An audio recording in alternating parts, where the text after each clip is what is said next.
This is Ken Pyle. We're at the Smart Energy Summit, and we're with Melissa Simpler of affinegy. Melissa, to kind of tell us a little bit about what you're seeing here at this conference, and how it's changed from maybe previous conferences you've been to. Sure, thanks, Ken. This is a very exciting conference, and there are many industry-leading players here talking about the convergence of smart energy, smart home, and in general, we like to call it at affinegy the Internet of all things. This is differentiated in part from Internet of everything. It is somewhat similar to that, but we like to key in on all and things because affinegy has unique and core competencies in device discovery, and devices are things, and all spans the current state of everything connecting and encompasses what's happening in the future. One of the future trends that I think is most interesting now, beyond the smart building and smart home and voice video data convergence over data, is the wearable computing trends. Well, yeah, and we definitely are seeing that in Silicon Valley with the Google goggles and other developments like that. That's absolutely correct. So, we may think that we want to get away from the internet, but it's increasingly integrated into our lives and enabling in many ways. So beyond Google Glasses, Apple is being rumored to have this fantastic iWatch, a brilliant play to keep locking in the sale of iPhones and iTVs and everything else, because after all, if your watch is the unique authentication for you, for whatever iDevice you interact with, why wouldn't you want to get one? And why, no more entering in passwords, just have your watch on and it knows what you want to do. That's pretty fantastic. Well, and I can imagine you mix some of the Fitbit type technology in there, and suddenly the TV program you're watching might soothe you because they tell that you're hypertensive or something. Yeah, it's pretty crazy. Some of these things can get over the top, but in reality, it's those experiments that surface what the mainstream or utility-like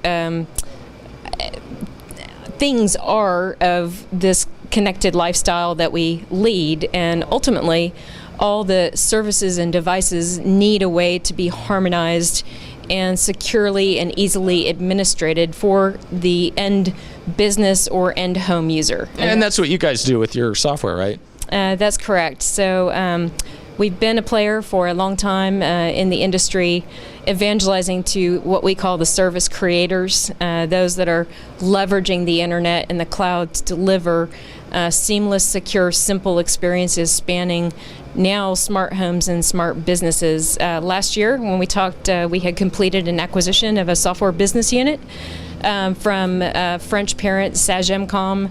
The integration of the teams has gone well. We have customers around the globe using the platforms, and it's been real exciting and fueling us to move beyond telco and cableco and network routers to video-enabled internet devices, video providers of services that need to leverage the multi-screen phenomena in the home, businesses wanting to go beyond physical surveillance and security to take on IT network security. And when you look at the 20-device home, it's almost mirroring with the tablets and smartphones and flat screens and computers what an office of today looks like. Yeah, I was thinking about that the other night when I was trying to troubleshoot a network at 10 o'clock on a Saturday night because the Xbox wouldn't work, right?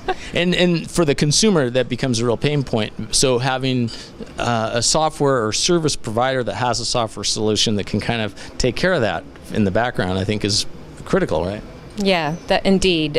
So that's in part and parcel what we do. We embrace the whole customer life cycle, provision and configure devices and services, and keep things working, enable self-care for the end users so they don't have to place the call or the business doesn't have to roll the truck, and then engage that consumer to let them know how they could get better use out of their network and devices. It's really exciting to be here at the conference because there are a bunch of service creating companies out there, from the alarm or e-health companies to the energy utility companies that are seeing that the mobile tsunami, using that mobile handset to control thermostats, lighting, provide remote home monitoring is a strategic control point for even that entity to start offering video or home network management or other value-add services, and the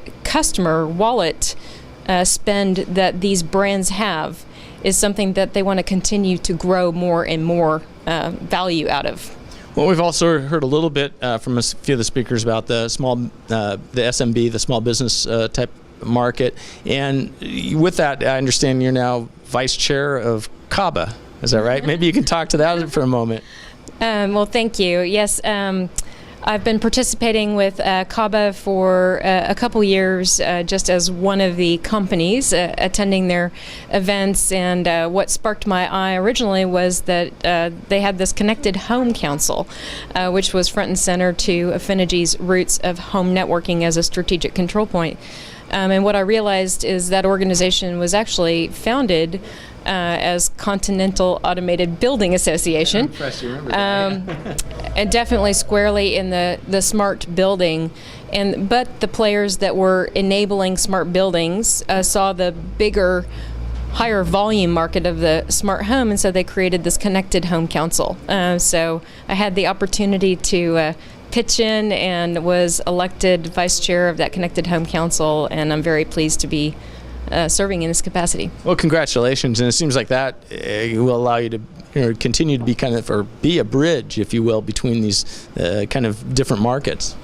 Indeed, and for anyone that is not aware of CABA, they have an outstanding breadth and depth of industry and market research, white papers put out across the industry, so it's a very modest spend to be a member, a high-quality, long-term organization that pairs and complements nicely with companies like Parks Associates, because, in fact, they commission white papers and research studies year on, year out, and companies like Parks play a key role in facilitating and doing that research.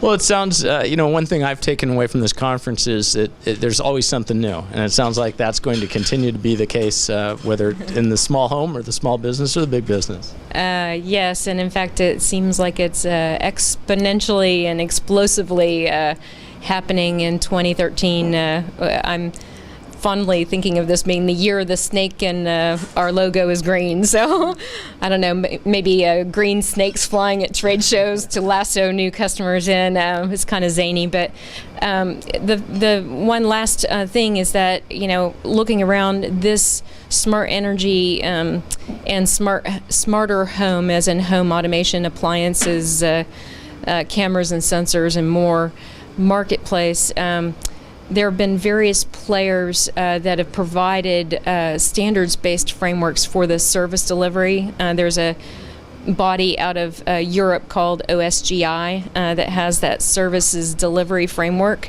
But these standards have only been deployed in proprietary ways prior to the current time. And what's exciting is that technologies like OSGI completely pair with TR69 being at that device or network management layer to actually remotely, securely administer a service to an individual device over the network. And Broadband Forum has recently embraced this, and Affinegy provides that commercialization of the TR69 linkage with OSGI, and we're very excited about that and think it opens up a lot of stability to scale the market further than it already is, and it also provides the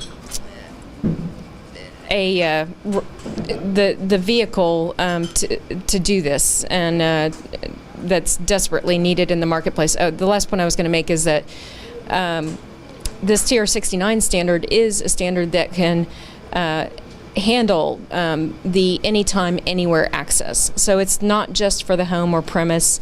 The mobile devices can attach to that same central management server, and you can be in the home or away from home and have that benefit. Well, and one thing you touched upon that is probably a topic of a whole day, but is the security aspect of it with this Internet of all things, right? You want to make sure those are secure things, right? That people aren't getting into them. Indeed, and that does trace back to the roots of affinegy. At the very beginning, we made a click, click, connect experience for the home user that secured Wi-Fi with the best encryption for the network and locked down administrative access to the router. So these are very secure protocols, well tested. There's, I think, 140 million devices under TR69 management today, and that is explosively growing. So one server can do several million devices under one control, and it's a standard that you can deploy several servers to get to the 20 millions and more. Right, so but it's secure from an outside hacking standpoint, though. That's the absolutely, absolutely. Well, Melissa, appreciate your time here, and we'll catch up with you at the next event. All right, thanks. Thank you.